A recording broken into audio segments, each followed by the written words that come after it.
Hello internet world, this is Dave and welcome to a new video on the Geekanoids channel. I've got a really interesting topic to talk to you about today. Now tomorrow is going to be Apple's Worldwide Developers Conference. Not just the one day, but certainly the start of the Worldwide Developers Conference.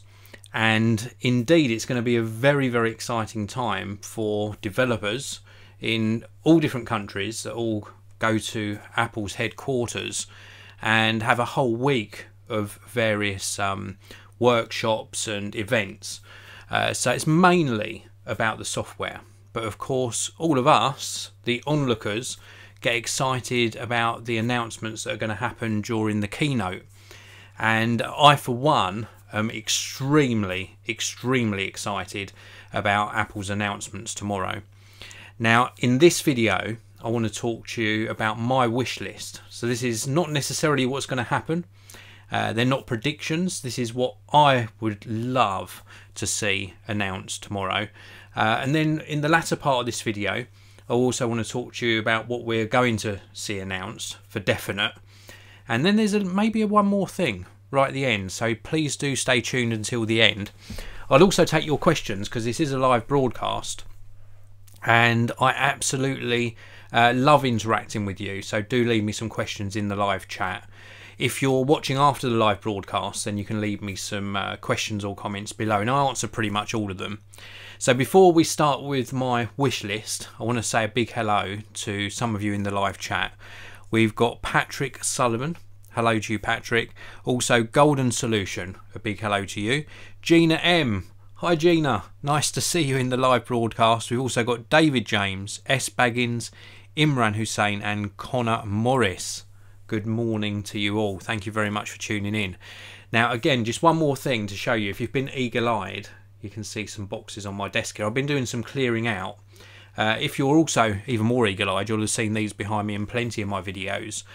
I've been using Apple products for many years, and during my tidying up I found these two boxes. And I was just like, wow, they brought back some memories. Who remembers this? Let me know in the live chat. So this is iPhoto 2009, iMovie, GarageBand and iWeb. Remember iWeb? Absolutely awesome. And this was when software used to come on discs. Very cool. And this was probably my first sort of transition across from iMovie into more professional video editing software. Final Cut Express HD. Very cool. It says powerful video editing for DV and HDV. Again, this was in the days when you had to transfer your footage over real time using a DV or video cable to Firewire cable. And if you recorded say 20 minutes of footage, it would take 20 minutes to get that over to your Mac for editing. It's just absolutely crazy. And nowadays we sort of have things so much different. Off of memory cards straight into the computer, it ingests it really quickly.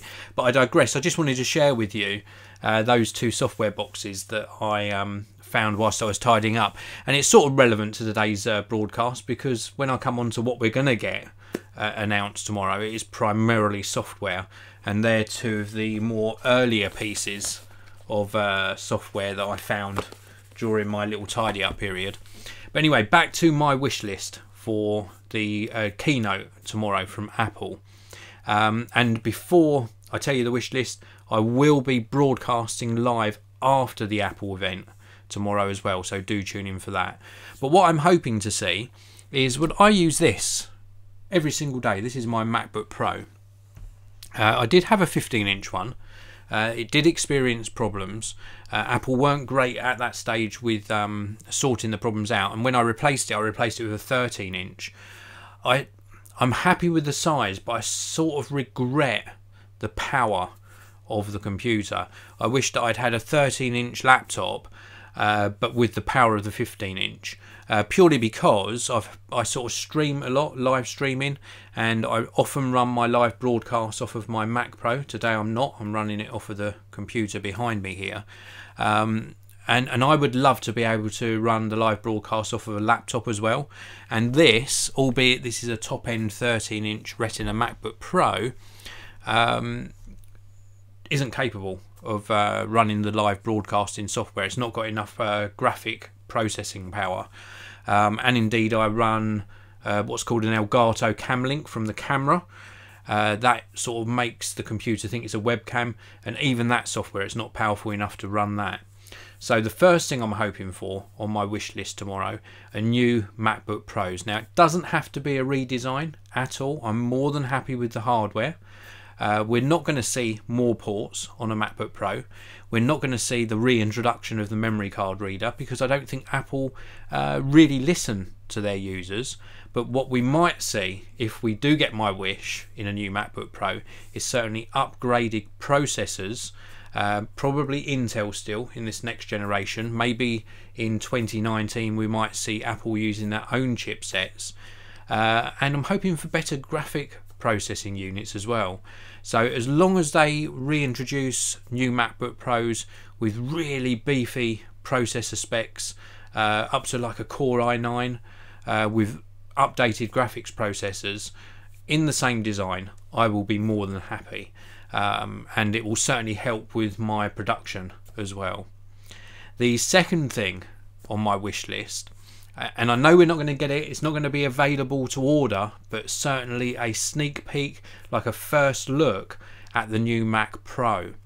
The Mac Pro is long overdue. Apple admitted that they had sort of upgrade constraints because of the design of the current Mac Pro. I run a late 2013 Mac Pro here. Yep, late 2013, so that's almost 5 years old, and it is struggling. I don't do any of my video editing on it anymore. I do all of my video editing on a Retina iMac, the 5K iMac, and I think Apple need to at least tease us a little bit, give us some hope that we are going to see this Mac Pro in 2019, and give us some details, some rock solid details, even if they show the design and just what they're talk about what they're planning, the modularity perhaps, how upgradable it's going to be. That's something I really do hope that we see. And then the third thing I didn't invest in first time round, and that's the Apple HomePod. I wasn't convinced because at the time of them releasing it, it didn't have the full feature set. It now does have the full feature set, so I'm sort of tempted with the full-size HomePod, but I'm sort of hoping, and I think Apple might do this because it hasn't sold particularly well, probably because of the price of entry. I hope that Apple do a HomePod Mini, so a slightly smaller HomePod.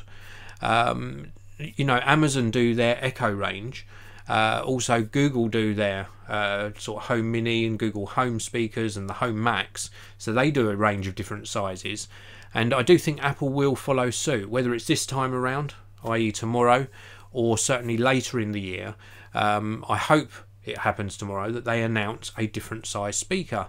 I think it would be very, very popular if they announce a new HomePod, and I would certainly buy one to test out. I sort of regret not buying the full-size HomePod, but I just wasn't convinced. I wasn't convinced first time round.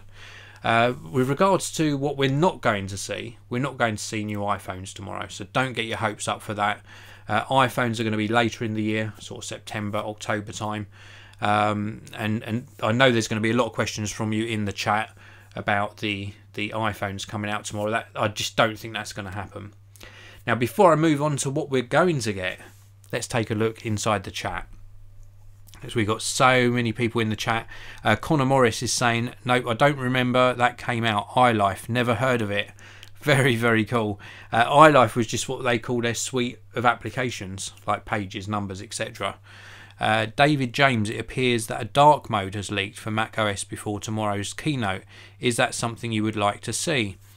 Doesn't bother me at all. Dark mode is of no interest to me personally. I know a lot of people do. When I'm using dark mode on some devices, I don't like it visually. So yeah, not of great interest to me. Connor Morris, let's hope Apple make better iPhones than the iPhone 10 with the notch. We all know I'm not a fan of the notch. I think it's pretty much public knowledge now that Dave doesn't like the notch. I don't like a notch on any smartphone really. As I say, we're not going to see iPhones tomorrow, but I hope that later in the year we do see new iPhones. I think they're still going to have a notch. This next generation, or the next version of the iPhone, is going to still have a notch. We're probably going to have to wait till 2019 before Apple develop the technology, or somebody develops the technology whereby they can put the sensors behind the screen. Matthew Harris says, I would love to see a new external display. Again, sorry to disappoint you, Matthew, but I don't think we're ever going to see another Apple external display. They sort of partnered with LG, loosely partnered with LG on the 4K and 5K displays, and they got mixed reactions as well. They were pretty good, not fantastic, but it still gave people that option of looking elsewhere at other third-party displays because it was still branded LG. And I don't think we're going to see anything like when we had the Apple Thunderbolt display. I wish we would, because that was a fantastic display, but I just don't think that's going to happen. Chris Bryson, hello to you, Chris. Thank you very much for tuning in. Fingers crossed there are Siri improvements. I find it way behind Google Assistant and Alexa. And that brings me nicely on, Chris, your comment there, to what we are going to get tomorrow, what we are going to see discussed at great length, and what we are going to see announced. And that is a new watchOS. Definitely they will talk about watchOS on the Apple Watch. The Apple Watch is still very, very popular smartwatch. I think in fact it's the most popular smartwatch ever to be sort of available. So we are going to see new improvements there. I hope they give us faster sort of app loading times, better performance, because it can be a bit laggy at times. We're also going to see, this is the second thing we're going to see tomorrow, is the new macOS. We're currently on High Sierra. I didn't see much improvement from Sierra to High Sierra. All it did for me was cause problems with app compatibility.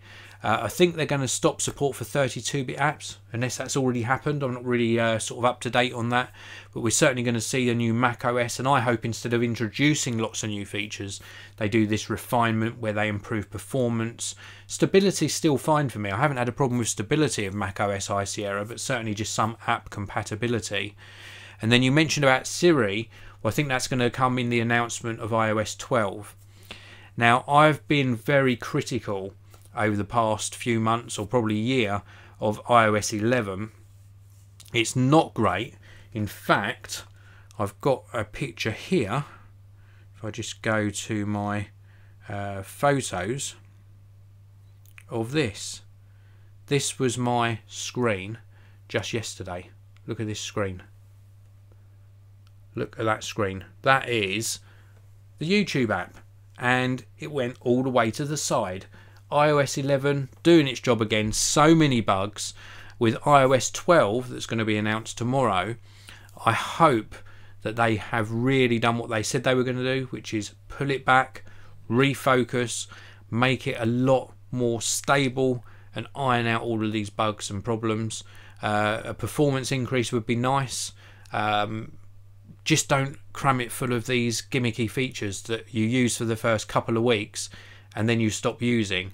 Give us an iOS that actually delivers stability, and I think it will gain you a lot of kudos, and it will bring a lot of people who had left iOS back to iOS devices.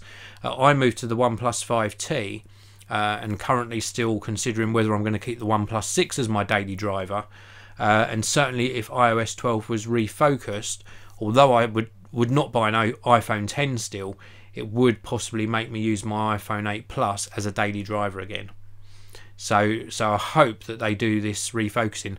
And Chris, you mentioned about Siri. Siri is way behind Google Assistant. So come on, Apple, improve Siri, put some resources behind it. It's been so many years since Siri was first launched. And it hasn't had any leaps and bounds in improvement. It's not that intelligent. It often just sends you to the web for results instead of giving you the answer. And I really do think they do need to deliver on that front. So I'm going to talk about one more thing in a moment. Let's go back to the live chat. And we've got lots of questions. We've got one from the unexpected here, or a comment. I'm wondering if macOS will continue with the naming of their operating systems after American mountain ranges, or will they revert back to calling them after big cats? I think they will stay with the mountain ranges personally. Xsynth is really hoping for a MacBook Pro update. I hear you, that's what I'm hoping for too. David James, not much has leaked apart from the dark mode thing, so I'm wondering if Apple have cracked down on leaks. I think they have. They sent out a memo a few months back really detailing the repercussions of leaking anything that they're developing, and that probably did scare quite a lot of people. If jobs are on the line, people will keep their lips sealed when it comes to new releases, so I think that is probably why we haven't heard so much this time around. Connor Morris, they done OLED, which it is new to Apple.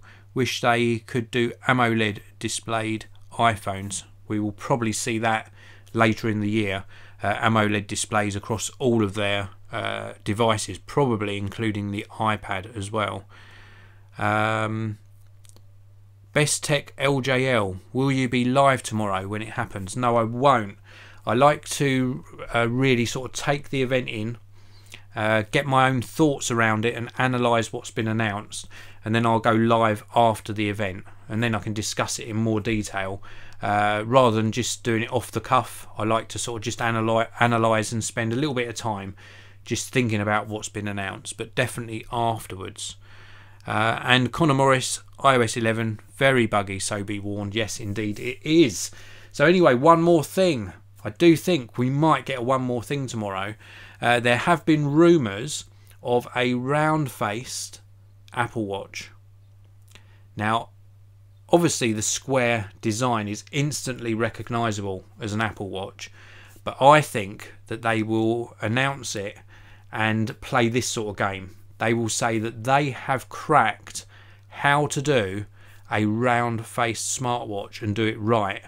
They will launch it as though they have reinvented the smartwatch again, as though there aren't any other round-faced smartwatches. The only one that should be bought is the Apple Watch, and it's down to how they've integrated this revolutionary round screen and how they've built the software around it to give you a really fluid experience, a really amazing user interface and an awesome user experience. And they will probably make jokes at some of the round-faced smartwatches. I think there are still a few with the flat tire at the bottom. They will probably comment on that. They will have improved battery life, performance, etc, etc. And as though there aren't any other smartwatches available on the market, this is the only one to get. And I think they will still keep this square one available for those of you who want it, and then next year they will phase out the square Apple Watch. That's just my prediction. I think they might well make, or they might well have made a way of making the Apple Watch bands that are currently on the market compatible with the round-faced Apple Watch, so they don't upset too many people. But who knows, they might even throw a curveball and you'll have to all start buying new Apple Watch bands again. You heard it here first. You heard it here first. It could well happen. If they do announce a new round-faced Apple Watch, then I will definitely get one in. I will definitely give one a try again, even though I've gone back to using my Fitbit because I tend to wear a mechanical wristwatch on my other wrist. Best Tech LJL, Dave, you sure do know what Apple are like, ha ha. Well, it's so many years of seeing everyone get hyped up about WWDC and then everyone afterwards start complaining and be disappointed, and it happens year after year after year. Even these big websites do it as well, maybe intentionally, maybe not, but all of my wish list, that's just what I wish for. I don't think we're going to see it. We're definitely going to hear about new watchOS, iOS 12 and macOS, and then I do think my one more thing might come true. Let's see tomorrow, so don't forget to tune in tomorrow for my live broadcast after the Apple keynote speech. I'll be here live on YouTube and we can sort of open it up to questions again and just discuss all the exciting things that Apple have announced.